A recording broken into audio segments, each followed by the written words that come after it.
Friends, if you're looking for real old school laughs, you're in for a treat because we've got them right here. Flip City Magazine. Remember MEAD magazine?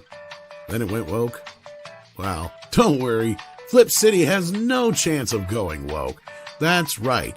4 times a year, you'll get an actual printed magazine full of jokes, stories, comics, and more, all about today's pop culture, entertainment, and woke politics. Flip City takes terrible entertainment trends we love to hate with hilarious parodies of Lord of the Rings, Stranger Things, The Walking Dead, Star Trek, Hunters, and more. Trust me when I say there is nothing else like Flip City on the market. So subscribe today.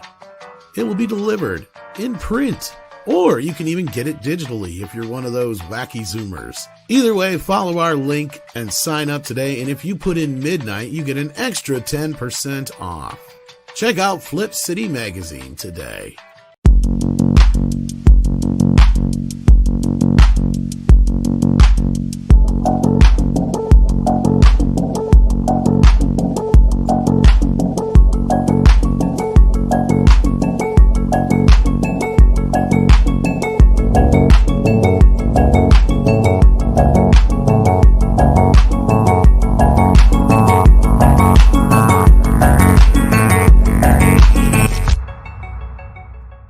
Greetings, everybody, and welcome to Midnight's Edge After Dark. Hopefully, everybody's having a wonderful, what is it, Thursday? I almost said Wednesday. Mm-hmm. It's Thursday. Thursday here on the YouTubes. Is it Wednesday or is it Thursday now? It's now you made Thursday. Thursday. It's another day that ends in Y. It's Thursday. It is. So welcome, everybody, to the program. I am Tom Connors. We have 6 here with us tonight. How are you doing? 6. She's doing quietly. Tom's okay. She'll be back. All right. She may be back. If not, she's dealing with some technical issues or something like that, but she is here for now. We also have with us Scribe Light, the moon-based daredevil. How you doing? Doing all right. Hey, everybody. Hope you're having a good Thursday. Yeah. Is that Love and Thunder Day? It is. Oh, God. If only. If you're lucky, I guess. We also have with us, speaking of... go ahead, Scribe. I was going to say, I need my Thursdays to be filled with lousy CGI and bad writing. Speaking of thunder, anyway. We can do that. And being loud, clobbering times is here. The thing is pretty loud and thundering.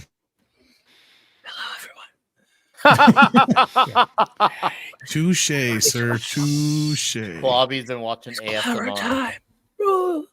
Oh, in that case, everybody. No, how would the thing do that? Would it be gravelly? But like, hey, ladies, if you'd like to talk so clobbering with let's smash. It's clobbering. That's that green bozo that says smash. Don't make me clobber you over there. How are you doing tonight? All right, man. Thanks for having me. Good to see you all, my dear friends. Here we go. There we go in 2024. We have no holidays to look forward to, but we can look back and think about how wonderful they were. Not till what? Basically, yeah. Oh, the 15th is Martin Luther King's Day. Martin Luther King Day. Yeah. The Super Bowl's a holiday to me, but that's then February is Black History Month. I'm going to a con this weekend. This Nice. weekend, so that'll be a holiday. Sort of, right? Yeah. Is it a con or a geek con? Even better. It is kind of crazy to have cons that close to Christmas and Thanksgiving. I mean, and happy New Year and all that kind of crap. Not the greatest time for people to go spend money at a con, but I won't spend any, so I'm getting in free. I wish to leave you the way you left me. I shall leave you as you left me. Buried alive. You're in a position to demand nothing, sir. And I'm in a position to grant nothing. Nothing. So they were in the same position, basically, is what I meant to say, if you know what I'm saying. Give me Genesis. Or give me death. Are we just going to do like a Star Trek Yes. 2 table read here? Yes. I always Genesis. wondered What's Genesis? what they were into prog rock, obviously. I mean, What would you want with a progressive rock band that was most popular in the 80s and 90s? They never asked for any other. I never prog rock understood band. the appeal of Phil Collins. Not that Genesis. The other one. Sega Genesis? It's got blast sorry. processing. I can't dance. I can't sing. The only thing about me is the way that I talk. Rocket Man. That's really good. Sir, I believe the actual line is what? Just go with it, Spock. Gee, Spock would be into King Crimson, I think. Yeah.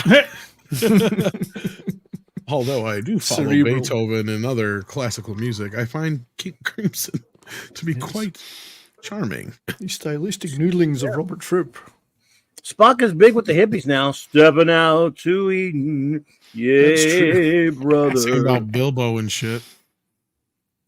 That too, yeah. But welcome everybody. We also have Price of Reason here with us. How you doing, Price? I'm good. How are you? Doing the best I can with what I've got left anyway. You have a lot though. You always I do. always have more energy. I find it somewhere deep down inside. Sadie's groaning at me and she's like, that was a shit joke. She's like, I could write better shit than that. All right. CC is here as well. How you doing, sir? Time keeps on slipping. Hey, Into the future. Love it. I forget Mellow what day down. it is sometimes, and those are the best days. Do. Do, do, do. Sorry. He was born in Fly Wisconsin. like an eagle. But yeah, considers himself a Texan, though, doesn't he? Yeah, I believe so, because that's where he Yeah. formed the band and all that business. Seen him live. Really. He's very popular here. Very, very popular here whenever he does pop by. Mhm. That was one of those bands I remember growing up quite often that would I'm sorry. frequent it's like, the bye-bye. state. Steve Miller. Yeah. He has a lot of songs that people know, even if they don't remember. If you Yeah, think he's like the about it, Taylor Swift of his day. Taylor Swift wishes she was as good as Steve I know, Miller. right? Oh, yeah. Even some of his lesser shit like Wide River is still good, you know? Like, I think Or his would. fans, the Millies She or would, something? Price, if she knew who he was. he no, has that's the some Milli good Vanilli songs. fans. Those are I the like Millis. Abracadabra, and I'm willing to admit Yeah. that. That's like, 80s. I like that That's song. 80s That Steve was the Miller, tour yeah. I saw. I saw like him on it. that tour. I heat up. I was can't great. cool it down. Great. That song's so great that when Sugar Ray redid it, they're just like, look, we can't really do any better. We're just going to redo the same thing. Add some scratches to it. There you go. JW, I can't. Can anyone name it? A Taylor Swift song, JWS. I can No. name Someone here- them, I can't. but like it's one of those things where people start saying them or singing them, and then you're like, oh yeah, I know that one. Oh yeah, I know that one too. Oh yeah, there's that I one too. remember Shake It Off just because they kept playing it and I couldn't get away from it. So that one I know. And there's Shake one it that off, shake it she's off. in a bleachers with balloons or something, which I'm trying to forget that one. Well, but there's like some- the we'll never ever ever get back together. There's the teardrops on my guitar. There's the I Isn't there think one these- called I Have Terrible Taste in Men? there's that one too where Okay. Oh, there's one called- That's all there's of one the called blank- songs. I think you're Oh, talking about- sorry. you I can was be thinking talking about about her a genre. number of her songs, Yeah. like anywhere from Yeah. between It's called- Blank Spot and Yeah. blank space, something Yeah, like like Blank that. Space. Yeah, Like D Bud said, the song is a song called I Am the Curse of the Chiefs. Because she's cursed. Mhm. who She's doesn't know terrible Bad Blood either? I mean, of course, everybody knows that song. I mean, Taylor Swift's None of them okay, are but good though. They all she's- sound the same and they're not yeah, they good. do. She's Well- good, but she's no IU. they're safe white girl music, is what they are. I'll give her Angsty credit. white girl.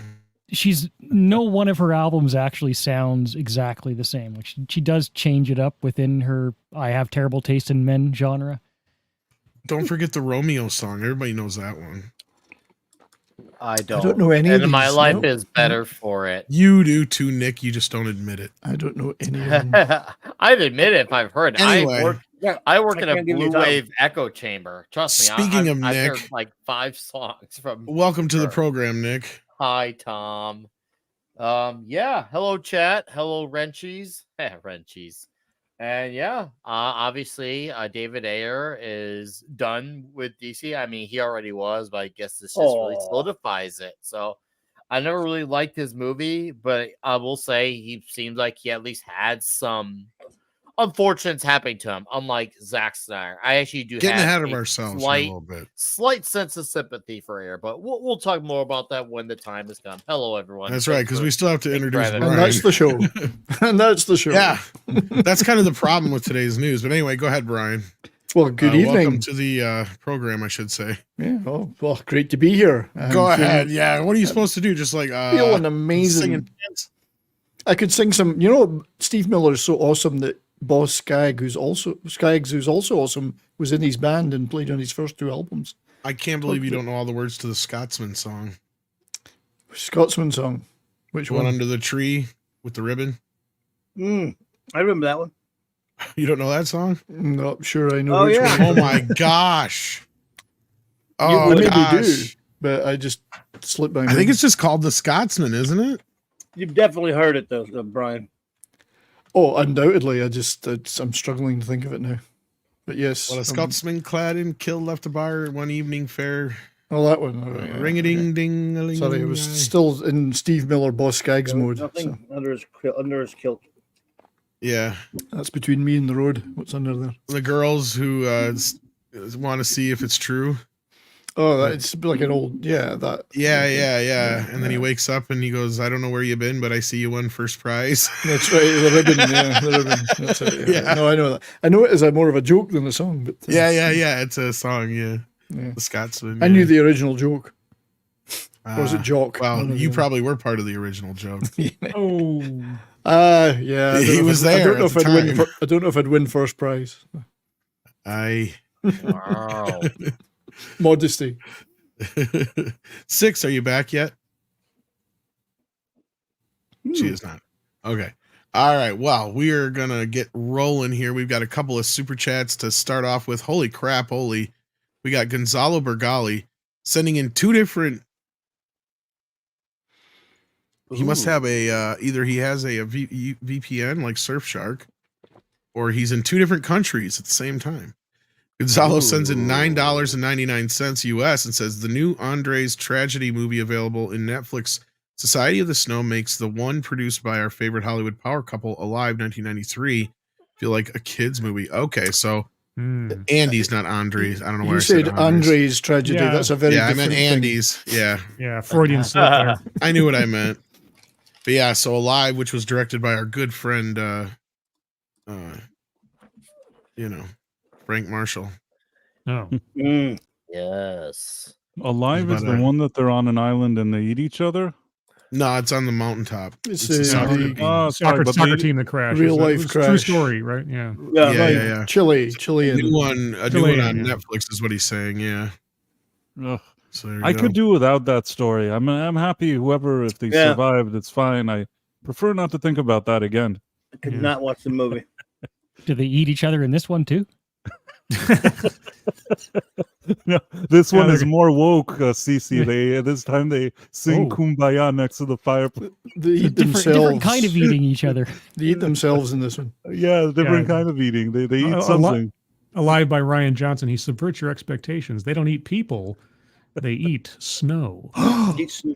Yellow. Don't eat the yellow snow. Yeah, exactly. Jinx. That's the suspense. Yes, indeed. So that sounds like a new movie on Netflix. And we got Gonzalo Bergali sending in, I think that's 150 Uruguayan. Who you? What is the, I don't remember the exact equation there. But thank you for that. It says, addition to the previous one, imagine all the extra lives that could have retroactively had saved if they had added a Exactly. non-binary or strong woman character. Yeah, because that would make all the difference in the world. You're right, Gonzalo. It's the Uruguayan peso, apparently. Peso, although is it? I wasn't denoted 100% sure. It is denoted as UYU. Yeah. Who So there we go. Ooh. We are caught up on super chats for now. So with that, we're going to get into our first story. And that is, as teased by our buddy Nick, David Ayer finally squashes any and all hope for a Suicide Squad Ayer cut. How much hope was there? What's there Uh, hope? Did You know what's anybody funny about really this? care? There was a small faction of people, yeah. I think some of the cast were reasonably keen on the idea, like Joel Kinnaman, but others, nobody really cared. Yeah. Well, I was kind of hoping Script Doctor would be here tonight because he actually worked on this movie.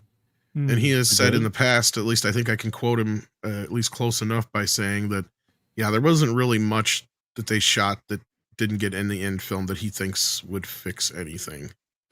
So I digress. This was a hope of a lot of Snyder fans. Yep. For the reason of they would think it would somehow vindicate this whole Snyderverse along with the Justice League Snyder cut. They feel like that vindicates Zack and he should be allowed to continue to do movies on Netflix if need be. And James Gunn had hinted that there may be some alternate cuts of movies like this and maybe Batman Forever coming at some point. But I think these hopes have now been dashed by David Ayer's recent tweet saying he's done with DC. Yeah, the only story I ever thought was relevant here is whether or not the movie was going to be good or better or whatever with his cut is the fact that they hired this guy presumably for his talent and his vision, and then they come in and they, buffalo their way into messing it all up. So, I mean, whether or not it would have been a better movie, they should have let the guy direct the movie he was going to direct instead of like trying to interfere. But maybe that's just sort of emblematic of the whole comic book thing now, where you just hire a director to point the camera and then everything else is done in post by executives or something. Yeah, I mean, well, for those who may not remember, I mean, the history of this is, at least the short version. The short version is David Ayer shot the movie. I think they didn't like the cut he turned in, so they had another editor recut it, and they also had a trailer editor cut it. And the trailer editor cut was the one that made theaters, and then the other version wound up on disc. But Ayer's argument was that his cut has never seen the light of day. I thought they added a whole bunch of stuff because of Guardians of the Galaxy and trying to play it up more as one kind of. Well, they changed the second trailer to adjust to the Guardians tone. That part is true, and that's where that version we got in theaters was more along those lines. Yeah. Yeah, first trailer is super dark, somber, and then obviously the Batman featuring Superman movie had the falling out of the box office debacle because yes, it was a debacle. No, we all know the first week was great, but after that, it took a fucking giant steep cliff dive noseward down, and they were panicking. So that's when they changed the tonality for the second trailer to adjust to a Guardians of the Galaxy like audience. Yeah, go ahead. Is this post recent or something?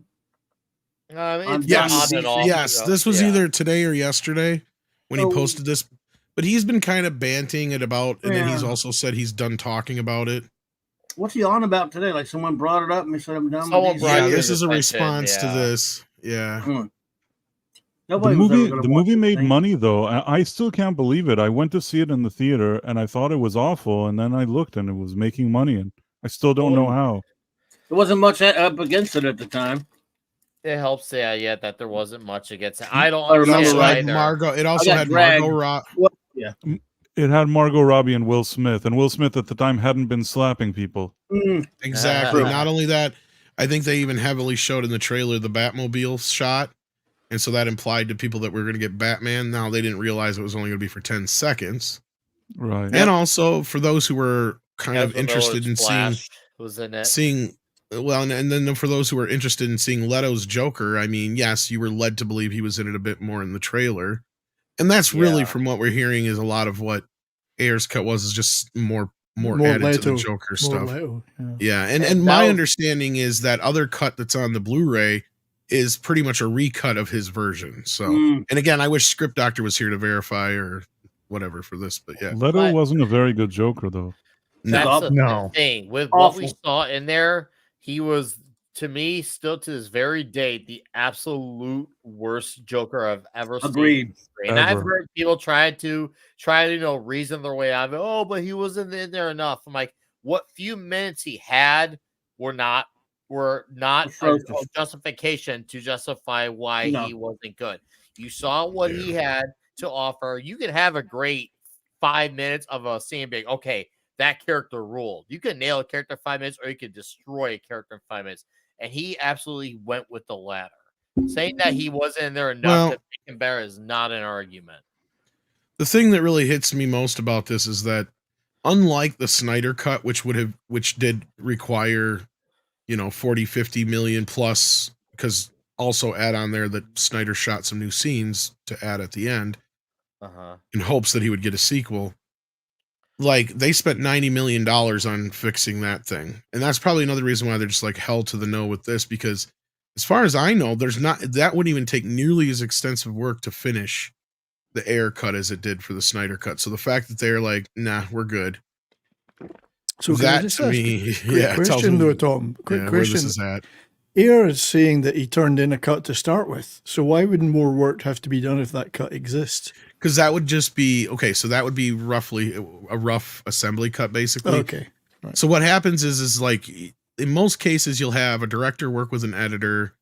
After the movie's done, they'll assemble a cut with all the stuff that they kind of want in the movie, or what they feel like, needs to be in the movie. Then they'll kind of evaluate all that stuff after a few test screenings, figure out what plays best, what doesn't play best, kind of trim it down for there. And then you go into what's your final cut. And then once you do your once you lock in your final cut, then it goes sent off to all the post-production houses and shit. Right. So then they scoring and sound effects and color timing and all that business. Okay. Yeah. So the way this went down is he turned in his cut. They were so upset with his cut that they recut that cut, was my understanding. And that's the extended cut we get in quotations on the Suicide Squad Blu-ray. And then they had somebody else come in who actually cut the trailer. And that's the trailer that Nick was talking about and guys were talking about earlier, that was more in line with Guardians of the Galaxy. And then that individuals recut the movie themselves from scratch with what was there. And that's the version that hit theaters. And that's basically the Guardians of the Galaxy cut, or whatever you want to call it. Because that was cut together literally by the trailer company people. So so again, I understand where Ayer's coming from. We've never actually seen his cut. I would love to see it just to see what it is. But I think people have been banking on it way too much, believing in that if it does come out, that it's some kind of hope for the Snyderverse future, if that makes sense. No, Gunn would never want to release a redo of a movie that was in competition with his own revision of a movie for a universe that's now defunct. So it's a non-starter. Yep. I was just saying in the back, I've never seen a Snyder film. It's my admission. I didn't see 300. Yeah, man. The trailer didn't do it for me. All that dark CG shit. I envy you. And then I was very much especially into Superman back some years ago. I still am, but I mean especially some years ago. And then I saw his trailers for Superman and Batman. I was like, what the fuck is this shit? It didn't, I was like, this is not my Superman. This is not my Batman. I'm like, screw that. So I just tuned out of the whole universe. I tuned out of all his films. And maybe I was wrong or not. I don't know. But I skipped this as well. I skipped the Suicide Squad just by association with the Snyderverse. If it's better than those films, maybe I should give it a shot. But you didn't miss much. A matter of circumstance. I gave it a good review when it came out, but that was just because it was better than Man of Steel and BVS by that point. That was the only reason why. It may be an exception, but I thought it was okay. Okay. I didn't think it was brilliant, but I thought it was okay. It's the most watchable of the three films at that point, was what I was basically basing it on. Yeah. And damned with faint praise. Well, you could actually see what was going on for one thing. Unlike I just can't believe CC doesn't like 300. I mean, who doesn't like movies with naked oiled men in them? Come on. Jeez, come on, CC. It only took 24 minutes. Get with the program, CC. Okay, so Tommy, you like gladiator movies? Hey, that brought six back. Hey, speaking of naked oiled men. No, she's quiet again. Yeah, I don't know if you looked at any of his other tweets or responses, but I was going through his Twitter and he said a heck of a lot more about it than just I'm done with DC. The comments that he's liked, the replies that he's reposted and responded to. There's, anybody who's looking for more. He has a lot of feelings about it. Is basically I think they sum it up here with these. I think this is what you're talking about. He goes, "Nope, done and done. Very sad. You'll be fine after a good cry. I feel healthier. It's a wound that needs to heal." He further said in another deleted post. Oh, so he deleted these. "Nothing about the situation feels good. Studio had no interest in releasing the Ayer cut. It's time to run and not look back." Wow. I think he's right. I mean, Something said about knock it on the head. And it's not like he hasn't got other things going on. He's got the beekeeper coming up. So yeah, I am sorry. This is a little Schadenfreude for me. The cope that right now is going on has got to be fucking insane. Yeah. Just move on. How many more years do you think we'll still get videos saying that there's still a chance that the Snyderverse is going to get restored? This is just 40 chess. This is 40 chess on Ayer's part. Elvis is still alive, right? He's in a nursing home. I was just going to say that, Brian. Yeah, with Black JFK. That's right. Black JFK. Bubba. Okay. It looks a lot like Ozzie Davis. He does. Oh, man. Bruce fighting a mummy. It's nice to be amongst people who know what I'm talking about. I love that movie. Oh, God, yes. There's a boil on my dick. He's a shit eater. Great movie. I don't know if I should try to pop it. My favorite Elvis impersonation. Yeah. Yeah. Brilliant stuff. Brilliant stuff. No, but this is kind of, look, I'm not trying to be a dick. Yeah, I'm trying to be a dick. Oh, Yes, you dude, are. come on. Own that shit, dude. Come on. Fuck yes. At this point, fuck them. Like, you look, it's got to happen sooner or later. And I got to say, at least Ayer is the one who has the balls to say, move on, right? It's fucking done with. I want to get on with my fucking life, right? Unlike Snyder, who drops these nuggets all the time just to get him fired up. It's like, dude, seriously, get over yourself. At least Ayer has the humbleness to say it's done, it's over with. It's a movie I made almost fucking 10 goddamn years ago. That's right. Look for new stuff, and he's doing that. He's got the beekeeper. I mean, that's going to be. It came out in 2016, guys. It's 2024 now, right? Like that was 8 goddamn years ago. He's like, I have made how many movies since then? Let's just move on. I got the beekeeper, like you just said, Brian. Let's talk about that. I'll tell you something this is from doing a lot of interviews. There is nothing, and this is one of the things you don't want to get into, is there's nothing that pisses off somebody more is when they're trying to promote something new and all you want to talk about is past bullshit. Old shit. Mm-hmm. Like, they don't mind being praised about past stuff, but if you want to just sit there and dive into like the fucking bullshit of like, well, how did you feel about this failing? Or how would you feel if they gave you, no, fucking just let it go, man. I don't want to talk about that bad shit. It's also a current Hollywood obsession, though. Remake, redo, reboot, change, old, go back all the time. Go back, go back. Oh, man. Do something new, Isn't that more an artifact of the idea that everything now just sucks and everybody's reaching back for something good because there's nothing worthwhile putting your heart into now? That's the thing. I don't believe it when I hear the thing that there's no one out there who's got some. I'm sure there's tons of people who got great ideas that are just being gatekept and not being heard. And for all we know, it could be some of these people who could or even be some of them already in the industry who are just playing ball just because they just want to say that they're in the industry and they're going along to get along, hoping that somewhere in there they could cram in their idea. Now, obviously, I have nothing to prove that. That's just a hunch. I just have a hard time believing that, there's absolutely no one out there. That to me, that sounds crazy. Well, and I want to address this because this is a fair question. James S. Davis asks here, why does it piss you off so much? I'll tell you why, because if you're a new viewer here, this is why. This goes back all the way to the beginning. Okay. I was a big fan of Dawn of the Dead and Watchmen. I thought Snyder did a pretty good job with both of those. And I was extremely surprised by Dawn of the Dead because I was like, nobody can remake Dawn of the Dead. It's one of the most perfect fucking zombie movies ever made.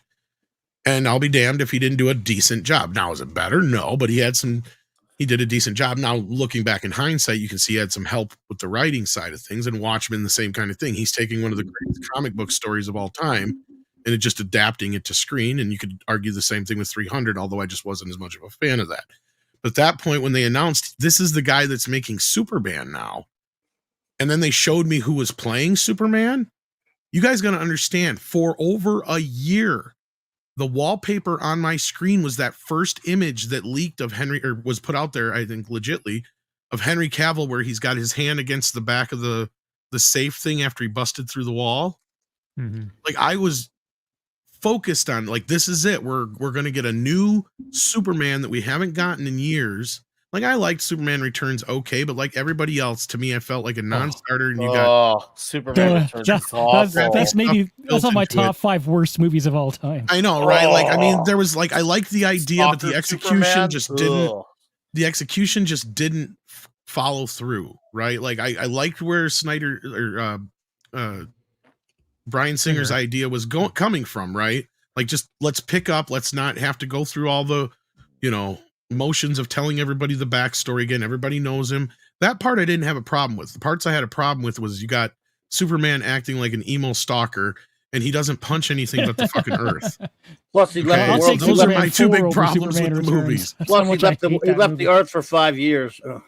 So that being said, I was fine with us getting a new Superman. Man of Steel disappointed me, okay? Big time.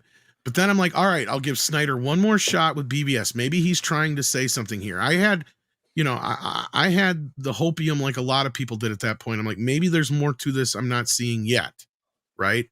I was giving him the benefit of the doubt, just like I gave J.J. Abrams, the benefit of the doubt with The Force Awakens, that they were going to build upon that for that, and we see how that worked out. That's exactly how I felt after BVS. Same thing. I'm like, this didn't go anywhere. This led us down even worse paths, if you ask me. And it was just justified in the Justice League and Suicide Squad and everything else that followed after that. And what happened was I was in groups like Collider Group and all that kind of stuff back in the day. And if I did not kowtail to any of the Snyder bros, they would complain about me, and they had a friend that would get me booted from groups and shit, usually in their hierarchy. So for years, I would get kicked out of Facebook groups. Now, this is when I was just trying to start to build myself on YouTube before Andre even found me. Right? So I had these assholes since day one have been coming after me, even though I had faith in this. And I'm like, I gave it a shot, 2 movies deep, and it's done for me. I'm out. Fuck this noise, right? Like, that's where I was. And they didn't like it because I would, say something every time they would post something about Zack Snyder being fucking Jesus and shit like that. I'm like, no, he ain't. If anything, he's a fucking devil. He lied to us. His Superman is Jesus, religious. That kind of shit just started bothering me. So that goes stupid. And then you jump ahead to the Snyder Cut thing. I actually supported that movement, right? Yes, you did. Got behind it. I remember that. You did get behind that. You did. And between what Zach did on Geeks and Gamers stream and just the way that the Snyder Bros came after me unprovoked, mind you, whenever I would report shit about DC News. This is how it started. See, everybody tries to act like I'm a cry bully here. Oh no, yes, I've poked the bear since then, but this is something that's been going on for well over a year now, nonstop. Every time I reported something about the Batman or what was going on with James Gunn or anything else, they would come after me. The more right they realized I was, the more and more and more they would come after me. So every fucking day I would wake up to 500 fucking messages from these little bastards. That's why I hate them. And that's the same reason why we're at where we're at now. I've seen the fucking shit that they have done to and said to people other places besides myself. I know how they have made people feel in Warner Brothers. They have gone after people who have had nothing to do with these fucking movies for no good fucking reason. Yep. They are some of the worst things people say about fandom. They have shown it time and time again so badly that even Snyder fans turn and go, look, guys, you guys have gone way too fucking far. I know more reformed Snyder fans now than I've ever known in my life. I do too. Yep. And it's a lot of the time just because of the way other fans act and react to other people. And I don't know why they just because we are bashing Snyder, it doesn't mean we like the Hollywood corpo. You don't have to be one or the other. And because I saw your comment earlier, you can hate both. And trust me, you could ask me. I'm the guy who knows. I've bashed the shit out of Walter Hamada and Cyborg Ray Fisher. Both can be assholes too. One of them doesn't have to be the good guy. Both sides can be assholes too. It's not impossible where two things can be true. Both of them were assholes. They're just both too much of petty drama queens to admit one was that they were both wrong because all they care is about their fragile, bruised egos. Cyborg was an asshole. So was Hamada. So was Zack Snyder. They all are. And all the people Zack Snyder hires. On top of it, that guy still stands by Amber Heard and Ezra Miller. Right. That they're all the proven. As if you didn't need a fucking other good reason. Not right? the hearsay, but the proven stuff that these lunatics said. And somehow Zack Snyder is still a commendable human being who also, not only did he say what he said about Geeks Game Stream, there's a stream based on a charity. He derailed all the money instantly. Clearly, James didn't listen to any of that fucking story. He's a Snyder bro. They're not capable of listening. If you're not gonna didn't listen to us, any of that fucking story, then you should just honestly get the hell out of here. Because you can at least if you I gave you the benefit of the doubt. I explained it to you. I wasted 20 minutes of my fucking show wasting it. If you're just gonna be a Snyder hoe and act like a dumb shit, fucking ignorant, smooth brain, dumb shit. Yes, I said dumb shit twice because you're that fucking dumb. Then get the fuck out of here. It's one thing if you want to disagree with what we say. You clicked on our fucking chat, dude. They don't like it because I've been right. I have been right about everything. That's the fucking problem since day fucking one. Who was the first person to say James Gunn is going to run the fucking DC universe? Right here. Yeah, me. I remember. Yeah, me. I remember. Who said the Batman 2 was going to get delayed? Me. Right here. Who said Joker was going to get fast tracked? Me. Right fucking here. And every time I fucking told you little fuckers, I said, if you go see the Batman, if you fucking support this shit, it is going to kill the DC universe as you know it. And you didn't fucking listen to me. And I said, if you don't go see Black Adam with Henry Cavill in the fucker, then it's going to kill the DC universe. This is your last fucking chance. What happened Monday goddamn morning? James Gunn is running the DC universe. Snyderverse is fucking dead. Yeah. Tom. Okay. Well, next time I find Tom lethargic and tired. More of those, by the way. I know what his caffeine is if I ever come across Tom being lethargic and tired again. I'd rather at least someone disagree with us for what we were actually saying rather than just not actually listen to us. Because if you're not actually going to listen to us, then you pretty much just are just here just to be a troll. You the beautiful part was when I said David Zaslav, when I said everything David Zaslav wants, and he went out there and said almost word for fucking word what I had said. When he said Superman and Batman are important, we need to get them right. All that shit was what I said. He said, what did else he say? He said, those movies should be paying for everything else, which is another thing that I was saying. So there you go. Like, again, this is what pissed the Snyder bros off. Then they came at me. This was after I had been done with them. As far as I was concerned, we were at peace. I had no fucking problem, qualms, whatever. I saw the Snyder cut. Y'all saw the Snyder cut. It's done. It's over with. It just, you guys kept pushing every fucking time. So whatever. That's when it got uber personal. But let's move on from that. Well done. We got Captain Fandom Nerd. Oh, go ahead, Price. Do you think that the James Gunn Superman is going to be any good? Because you're good at predicting things. I don't know. I'm concerned about a few things. But James Gunn, I'm willing to give the benefit of the doubt because he has not made one thing yet that I haven't liked. So until that happens, like Taika Waititi with Thunder, like Love and Thunder, I like Taika Waititi up to that point. I was like, look, I don't like the way he handles things in public, but up to this point, I've liked all his movies. I liked What We Do in the Dark. I liked Ragnarok, shit like that. I like him what I've seen him in at that point. I thought he was funny. I'm willing to give him the benefit of the doubt. When I walked out of Thor, Love and Thunder, and it was a piece of shit, I wasn't afraid to say it. If I walk out of Superman and it's a piece of shit, I'll definitely won't be afraid to say it. Because then I'll be like, what the fuck did you go through all this for? Do you think he's going to make it quirky, kind of, because he thinks it's Guardians of the Galaxy? No, I don't. And see, here's the thing. I think people are misconstruing what he does with his comedy bits. with what he does with like see Super and some of his more serious movies. He can do serious shit. So I think it's gonna be. I think he's gonna lean more into what Donner did. I could be wrong, but I think that's kind of more the direction he's going to lean. If he doesn't get rid of Tom King, I'm going to be worried. The Tom King thing has me concerned. I understand, Klobby. Very concerned with Tom And I'm also King. Curious why he's got all these other superheroes in there. I'm not going to lie about that shit, but I'm going to wait and see how he handles it. So, Tom, I'm just going to slip out right now. Got to go eat, but this might cheer you up. I got this yesterday. Nice. I got that too. That's great. 4K Steelbook Cliffhanger. Oh, good. Yeah. I can't afford as many as you, but that's a good one. Oh yeah. Anyway, see you all later on. Especially considering that's the Snyder sequel. That's the Snyder cut where he hangs up for 4 hours in slow motion. where the chick falls for like 20 minutes in the beginning. I opened Stallone's package today. Somebody said in the chat. That's true. No, did you hear we're supposed to be getting Cliffhanger 2 with Stallone? Oh, I don't know. Are we getting that? No way. I heard we're supposed to. No be, way. Cliff Dangler. Yeah.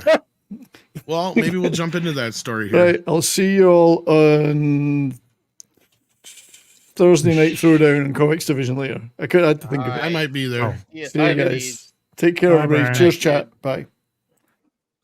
All right. Anyways. If you take any action movie and run it at half speed, is it a Snyder cut?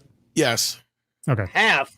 Not only that, you just add a bunch of ancillaries. Half. You just add a bunch of establishing scenes too, right? Yes. I love one of my favorite videos of the time when the Snyder cut came out is somebody went through and just to prove the point, like basically the movie is almost exactly the same outside of the reshoots. Otherwise, it's almost exactly the same sans the Steppenwolf stuff and the reshoots. When all Josh did to shorten the movie was, you notice it's like he'll show a quick establishing shot and then jump into the scene. The Snyder Cut is show an establishing shot, an even closer establishing shot, a shot of the door, a shot of the hallway, a shot of another door leading into another door. I shit you not. I'm not even making this shit up. So they show this where like it's wasted a whole of like 3 minutes just getting you into the room and into the scene where the Josh Whedon cut, all it did was show you the outside of the building and jumped you right into the scene and saved you 3 minutes. That's what a lot of it is. What about it's also formatted to fit your CRT. How about the sesame seed scene with the truck is crashing and the guy in the cockpit of the truck, and you got a sesame seed that he focuses in on tightly, like it's moving in slow motion.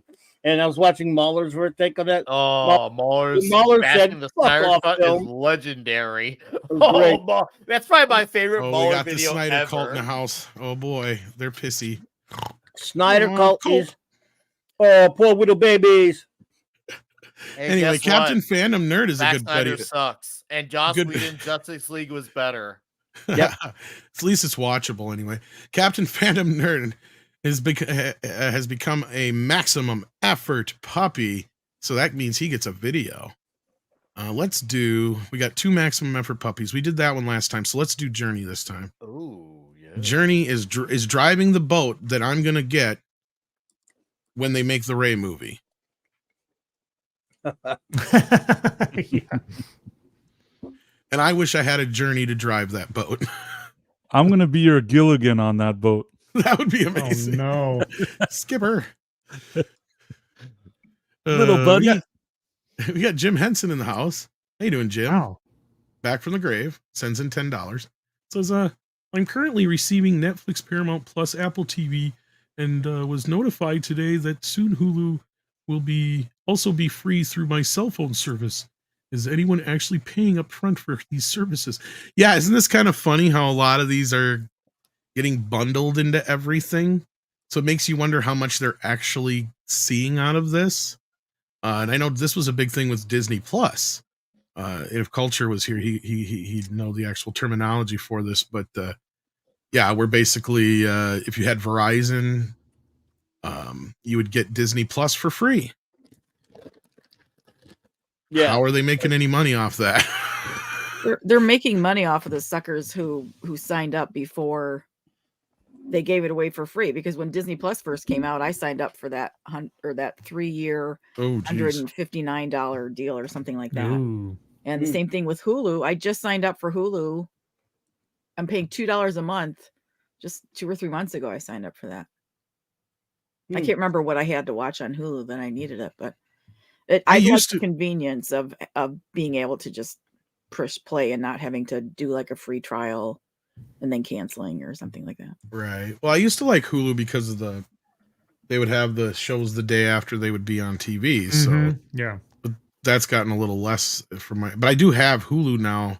I got Disney Plus for free from my kid because he's got Verizon.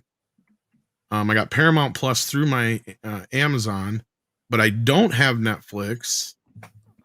I do have Apple, but I don't really watch it, and I should, because I've been meaning to get to like the Godzilla show and a couple other movies and stuff that are on there, and that movie that Marky Mark's in that Script keeps talking about's on there too. But yeah, I canceled a bunch of them because I just feel like I'm doing nothing but paying out my ass for them. But if you get them for free, then whatever. Like the Disney one, I get for free. Yeah, Apple TV, I have free for 3 months. I had it free for 3 months too, and then I just forgot to shut it off. I've been paying for it ever since. But yeah, it's kind of funny because I know also like there was the deal in what was it, India, I think it was, where they were averaging like $1.50 a customer because of the deal they were giving them. Yeah, it's just so they could bump up their numbers, basically. Well, and also they have to charge people in India a rate that they can afford. Well, yeah, because the cost of living there is. I mean, right. I'm sure that's a factor. Bad. Yeah, I'm sure they have like, I don't know. No, I'm not even going to give that ignorant take.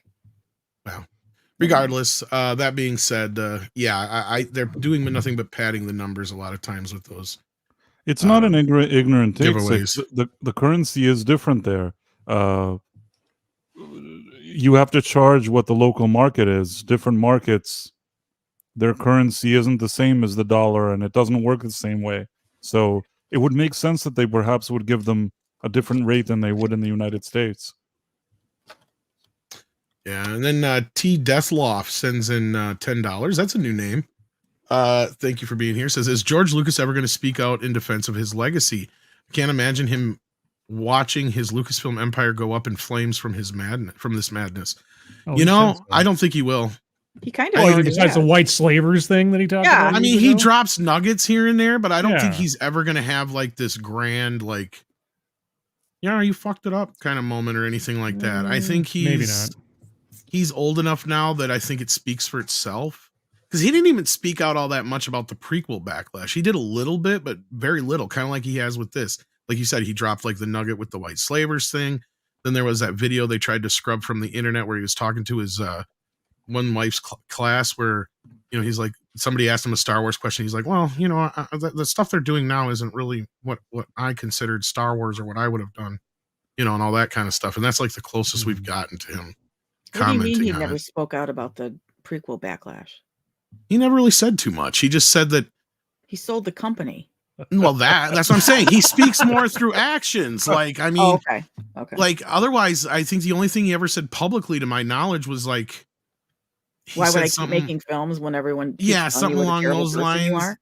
It's something along those lines. Like, basically, like, I don't need to keep making them or whatever because nobody's gonna like them anyway, or they're just gonna say I did it wrong or something like that. I love him, George. Yeah, I think you were probably closer to the actual quote, but yes. Anyway, I don't think we'll ever have him say anything publicly at this point unless he speaks with his wallet, like Six was saying. Like, he may get involved in this proxy fight. It's starting to heat up a little bit, and that just depends on his feelings. I mean, he's still in a place where he's made more money off the stock than when he got it given to him for Star Wars, but it's getting to a point where it's not going to be so much. That would be so interesting if he suddenly joined the other guys in the proxy fight. That would be really interesting. And we got Scott Westbrook here. How you doing? Sends in a super sticker for $5. Says, pair character lifting some weights, saying, keep it up. Well, I will do my best. And I'm sure we will all do our best here. Then we got Mars Monkey Max, who sends in $5 and says, okay, I'm doing this because I want Six to watch Watching the Detectives on Peacock. I think she'll enjoy it. Do you have Peacock?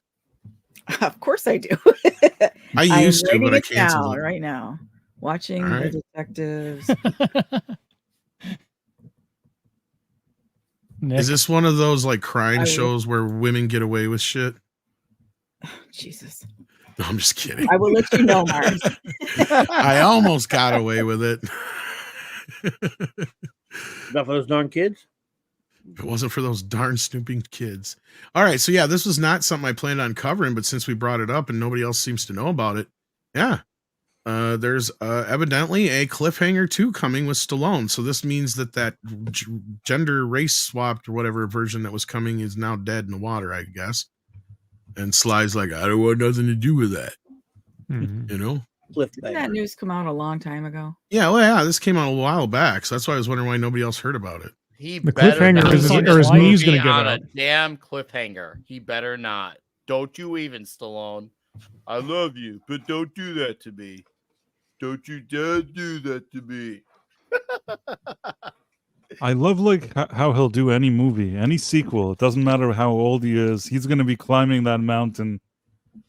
Well, this sounds like it's going to be a passing of the torch. So the way he passed the torch to Michael B. Jordan in Creed, you know, off the Rocky franchise, Stallone's character will be of age he is now. Gabe Walker, he's got a daughter and he's got an heir apparent, pseudo son, and they have a mountaineering company, Italian Alps. Tragedy strikes.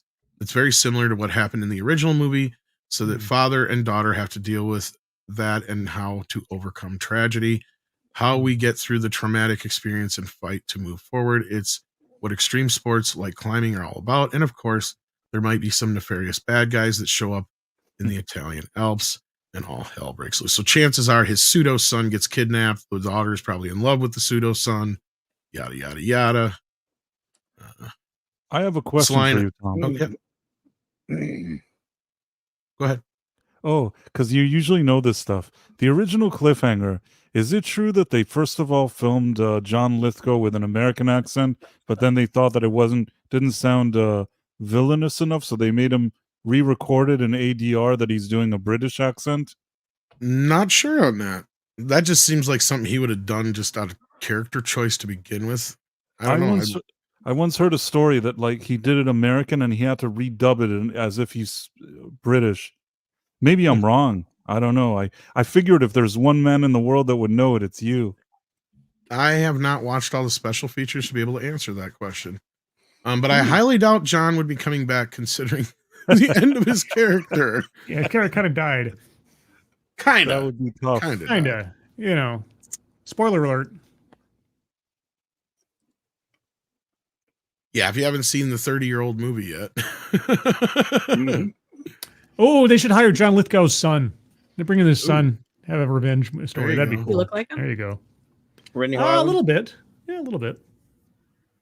Yeah. Okay, so here's the other news going around today. Now, this is a rumor. John Watts is still not a lock to direct Spider-Man 4, and Sony may be eyeing Drew Goddard. Now, it was about a month ago that Tom Holland had said that they're still moving ahead, but they just want to get it right. So for those who are curious who Drew Goddard is, He worked on He was one of the Daredevil. writers in Daredevil season 1. Yeah. yeah, Good yeah. Daredevil. The best season. Yeah. The Good, best of them all. yeah. Yeah. Now, I no, wonder that if was this the best isn't season. fan casting, and that's why I was going to say get to this part is like, Sounds like it, sort of. Wait, which part being fan casting? The director. Drew Goddard being his Drew director. Goddard. Because that Yeah. almost I does can't sound hear good. you when all Too of you good. are talking at once. I'm sorry. Oh, sorry. I'm sorry. So go ahead, Tom.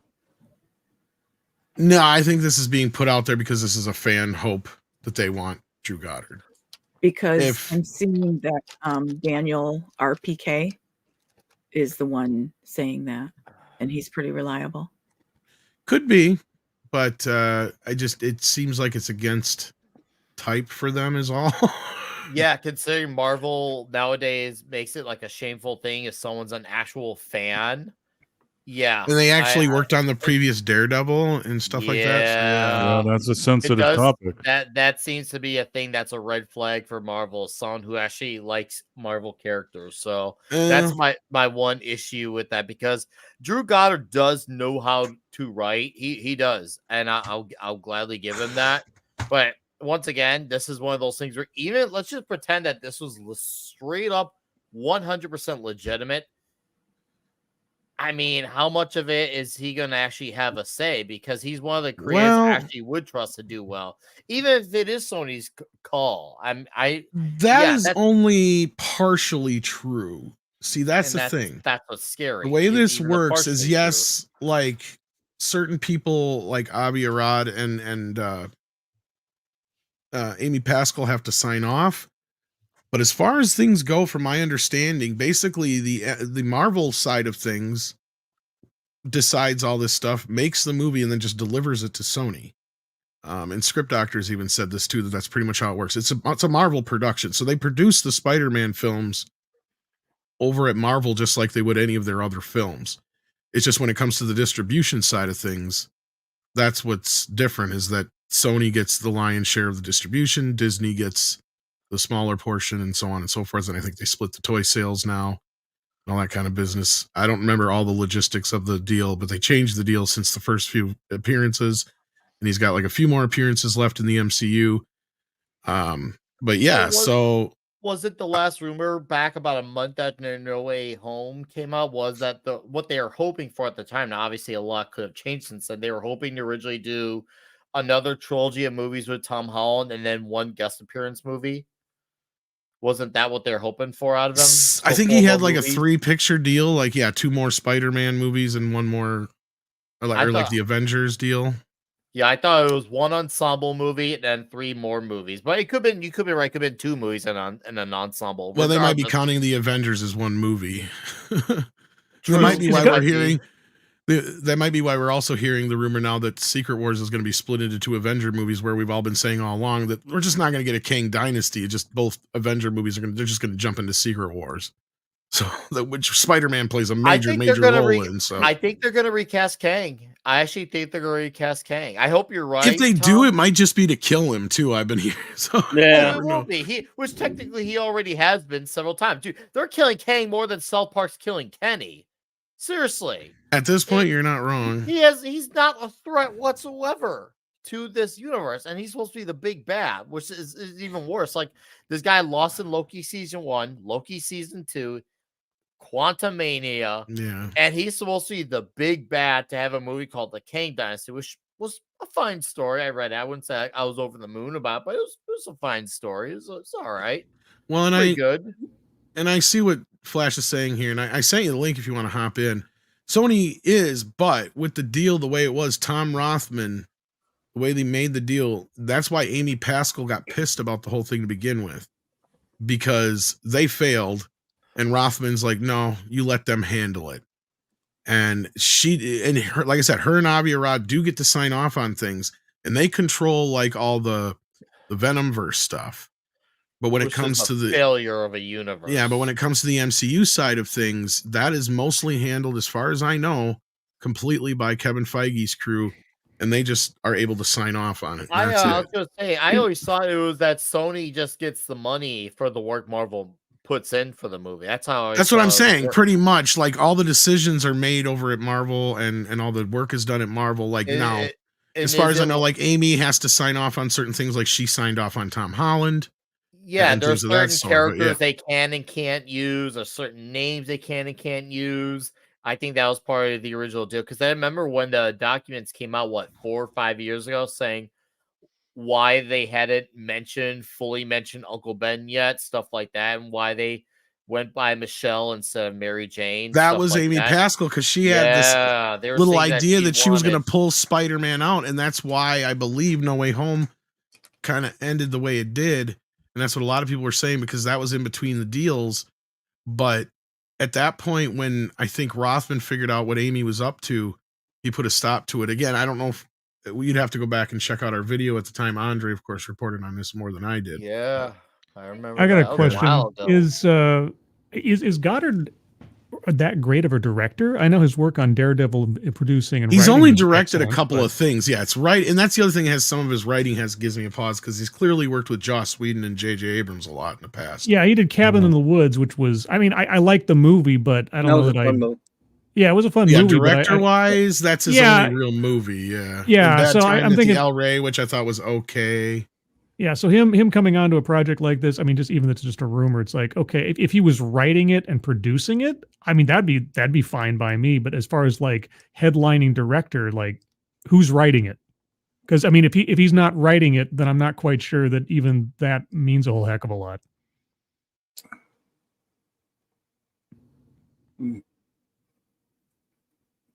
Yeah, I'm not sure. I mean, again, Sony could be pushing for this guy. Could very well be. John Watts, though, I don't know where he's setting.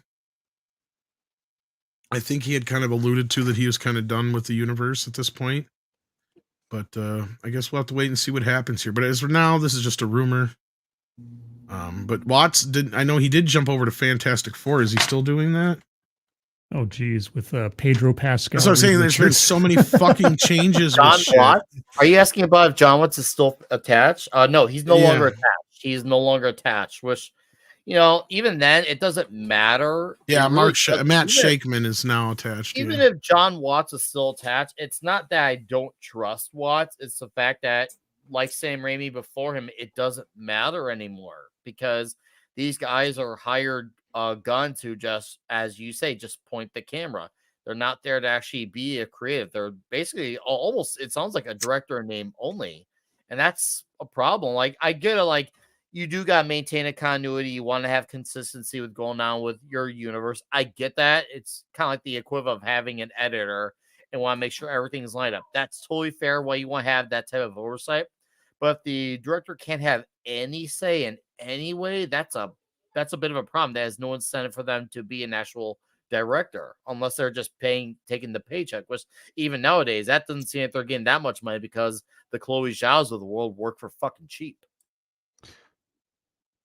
It seems like Kevin Feige makes more of an effort when it's a movie for Sony.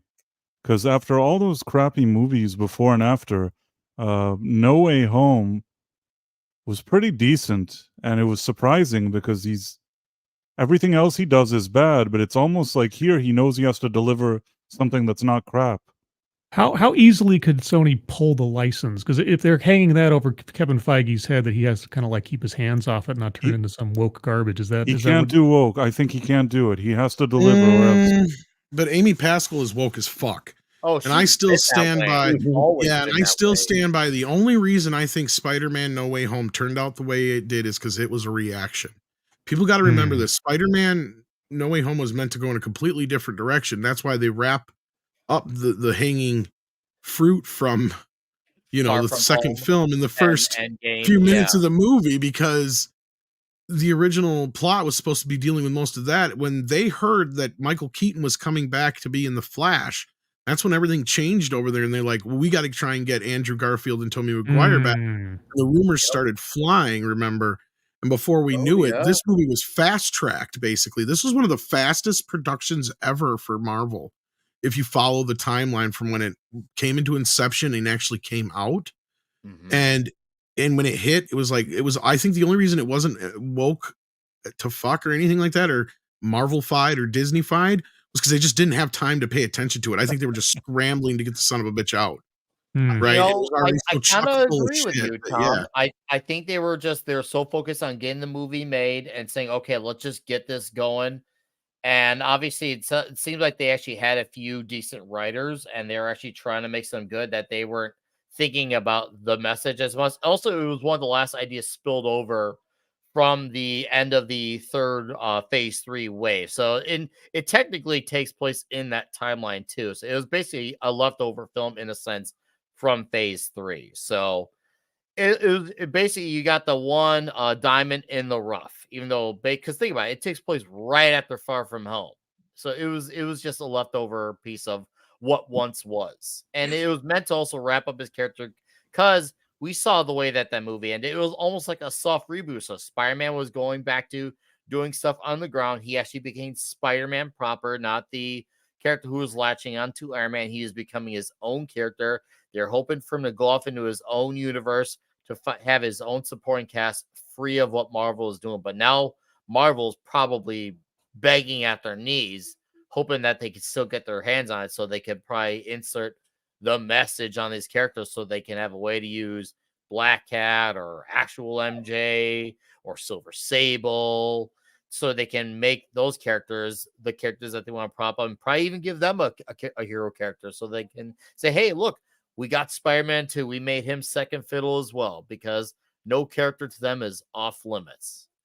Well, and this is what I was trying to say earlier, was Amy set this whole thing up the way she did with these alternate versions of the main characters so she could pull Spider-Man out and insert him in their Venomverse, basically. Oh, and that just makes keep sense. That's the banking way it off the ended. MCU money by tricking people for a few movies into thinking it's still the same, same people working on it when it really isn't.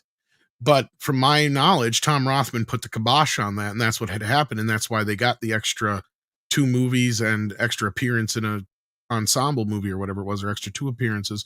Can't remember if it's 3 or 4 altogether out of this deal, and that's where they're at right now. So we've got, I believe, 2 more Spider-Man movies coming from MCU, and at least 1 more, or if not multiple appearances in the Avengers films. So he's still in the MCU for the next 5 to 10 years at least.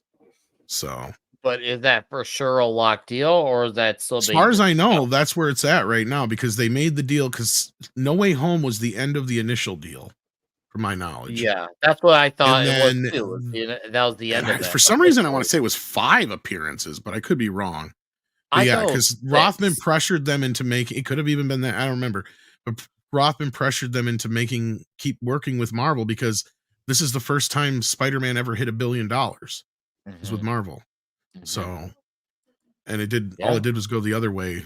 So, it's up to them now. They're leading off of one of the biggest, most successful superhero movies in the last decade since the Avengers. So it's on them right now. If Drew Goddard is the guy, then so be it. I was surprised. I thought they were going to bring in Sam Raimi. Oh yeah, right. That ain't gonna happen. I actually was kind of surprised. I knew that was never going to happen. Think about it. They were not going to spare him. Well, it just always kind of, I don't know, because it always kind of sat weird with me. It's like, why the hell do you bring Sam Raimi in to direct Doctor Strange 2? This is a guy you have working on Spider-Man and shit. I don't know. Here's why on paper it should have made sense. Because Sam Raimi actually, not only does he understand comic book characters, but he has a thing for golden age characters of the Stan Lee, Steve Ditko time. He's very well documented on liking those type of characters. It makes sense. But Doctor Strange 2 was clearly paint by numbers. That's why I don't get it. But it was probably not because it was a Sam Raimi director in name only movie. That's what I mean. Sam Raimi for his actual faults, but I'm not going to blame him for Doctor Strange and the Mom. Doctor Strange and the Mom was a Marvel movie where he got to attach his name to it and get paid for it.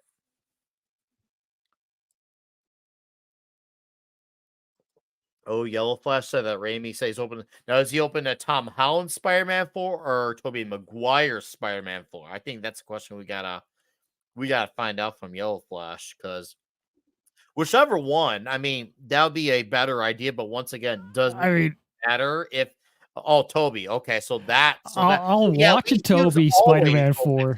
He was always open to that. That's not news. He was always open. He was supposed to do it anyway until they canned that movie that was supposed to have, which I don't know who to blame, if it was Avi Arad or Sam Raimi, but they were going to have Felicia Hardy be the Vulturess, which sounds like an absolutely trashy idea, and then John Malkovich be Vulture, which I wouldn't be opposed to that. That's great and all, but we don't need Vulturess. Full stop. We need Felicia Hardy, Black Cat, or get out. Contractually, can they even do Spider-Man 4 with Sam Raimi and Tobey Maguire? Toby's gotten a little bit old for the role. I'll go see it. Just in theory. Just in theory. I know it's not going to happen, but I'm wondering if for some reason... Sony can. Here's the issue with Tobey Maguire. I think it's more than just his age. It's his back. He had back issues even before Spider-Man 2 came out. I remember there was talks about pulling him out originally so they could get Jake Gyllenhaal even, because he had really bad back problems. I think they even postponed the movie a month or two so they can give him time to recover for his back. And that scene where he hurt his back in Spider-Man 2, that was not far off the mark from what happened to poor old Toby in real life. Toby had it really bad with his back. There's some people who said he was being a bit of a baby too, and that Gyllenhaal was just the name was just bantied about to get him to stop being a little shit. That was part of the rumor too. It's possible. Because the rumor is that Toby really, really got full of himself after the first movie. Be hard not to. It was a good And I mean, I think he even addressed it in an interview at one point recently. I could be wrong, but They should do says shit like he was a little shit for a while or something like that. They should give Raimi his Spider-Man 4 just as a separate thing. It doesn't have to be connected to anything else. Just just for fun. It'll make, and as long as they budget it correctly, it'll make its money back, and it'll be a good boost for Sony. Well, you kind of already set it up with No Way Home. You could even kind of spin it off of there, basically. The idea that, now that he's back in his world, he's back in the swing of it, being Spider-Man again, and then, there you go.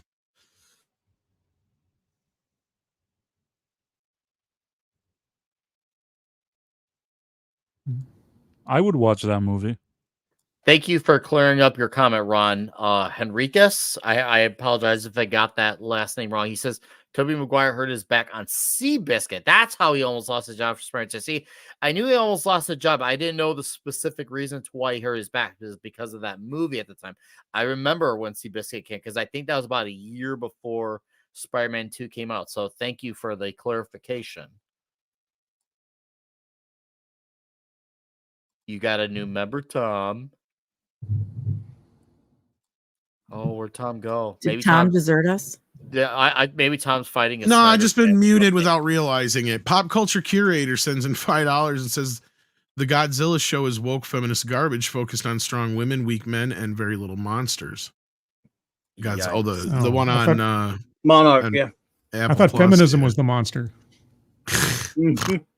I haven't watched it yet. I plan on getting around to it eventually. Six, have you watched it yet at all? I've watched some of it, maybe half of it. Love it. Okay. Anybody else? Didn't see it. All right. I want to see it. Yeah, I plan on watching it eventually here. Inverse Opinion has become a member as well. Thank you so much. What level was this? Did we catch it? I'll check right now in our chat. He became a maximum effort puppy. Ooh, another maximum effort puppy. All right. Ooh. So now we'll do the other one. For being inverse. There you go. So there's your maximum effort puppy, my friend. Puppy. All right. Well, I can't remember. Was there really anything else to discuss tonight, or Echo? Did you guys want to talk about Echo? What is there to say? Well, there's the embargo until the day it comes out. Yeah. and the leak that came out online, people were discussing. I think we discussed a little bit on the morning show, but yeah, if you guys want to banter about it for a few minutes, I'm cool with that. Well, first thing I saw people were all excited about is there was a teaser this afternoon that came out on Twitter, I think, or elsewhere, that was all about the Kingpin. And it started giving a little backstory on him leading up to Echo, and it showed scenes from the Netflix Daredevil series. Everybody's like, oh, Netflix Daredevil's canon. Like, it did, yeah, that makes it worse. That makes it worse because then you can see the diminution of quality from Netflix Daredevil down to, like, I've seen the fight scene that everybody's ranting about, which is completely legit. I saw that. I thought, and I said this before the show started, I've seen better choreography in Star Wars fan films than that thing. It's awful. I'd be curious to know when it finally does come out officially in the next couple of days. When we get to that scene, is it the same thing, or did they do a rush edit? Because I gotta wonder, because it looks, it's a joke. It looks like test footage. Look like behind the scenes training, like practice footage. Mm-hmm. I mean, Disney's trying to be something they're not. They're trying to be gritty, R-rated. They're trying to be the original Daredevil. it's not the Disney brand. It's going to hurt the No. Disney brand to put their logo on that, and they're not going to do it well. But I mean, even if they did it well, it would still be off brand, and they'd have to figure that out. But it's not going to be good. They should have I'd hired the be original surprised if it people. was. Yeah.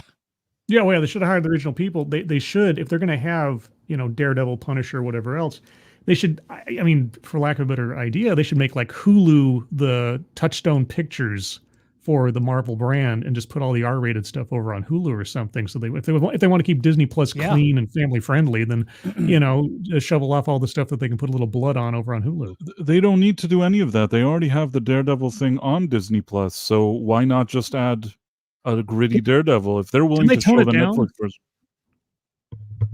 Hello? Hello. Was I too loud? No, you're fine. No. Sorry, I know. I meant. Didn't they edit the Daredevil series for Disney Plus to tone down the violence, or did I mishear that somewhere? No, I don't think so. I thought they censored parts of it. Okay. I was. But you might be right though. I just haven't heard anything. I think that they put it as is, and they just add some kind of disclaimer, or you have to say that you're over a certain age or something like that, and they just give you the original shows. I thought that's what it is, at least. And if they do that, they can just put a normal show on, and they don't need to make garbage. In my opinion. Yep.